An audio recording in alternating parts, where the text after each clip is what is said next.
இன்றைக்கி கடவுள் நம்மளுக்கு கொடுத்துருக்க வசனம் புலம்பல் 3:49-50. கர்த்தர் பரலோகத்திலிருந்து நோக்கி பார்க்கும் மட்டும் என் கண் இடைவிடாமல் ஓய்வின்றி சொரிகிறது. இந்த வசனத்தை கொண்டு கடவுள் நம்மகிட்ட என்ன சொல்கிறத பார்ப்போம்.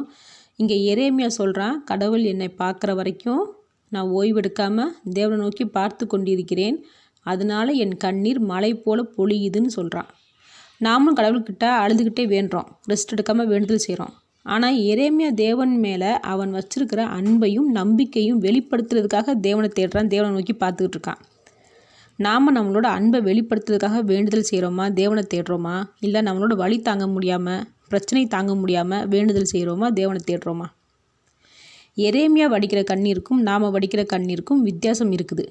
நாம் வடிக்கிற கண்ணீர் நம்மளோட பிரச்சனை நினச்சி வடிக்கிறோம். ஆனால் எரேமியா நம்ம கடவுளை எப்போ பார்க்க போகிறோமோன்னு நினச்சி வடிக்கிறான். அவனோட நம்பிக்கை கடவுள் பிரச்சனையை சரி பண்ணிடுவார் அப்படின்றதை காட்டிலும் தேவனை பார்த்தாலே போதும் பிரச்சனை சரியாயிரும்னு நினைக்கிறான். நாம் என்ன நினைக்கிறோம், கடவுள் நம்மளுக்கு எப்போ வெளிப்படுவாரோ அப்போ தான் பிரச்சனை சரியாகும் நாம் அப்படி நினைக்கிறோம்.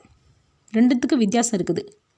எப்போ நம்மளோட பிரச்சனைகளை தள்ளி வச்சுட்டு தேவனை நம்ம பார்த்தா போதும் ஆட்டோமேட்டிக்காக பிரச்சனை எல்லாமே சரியாகும் நினச்சி வேண்டுதல் செய்கிறோமோ, தேவனை தேடுறோமோ, அப்போ தான் தேவன் நமக்கு வெளிப்படுவார்.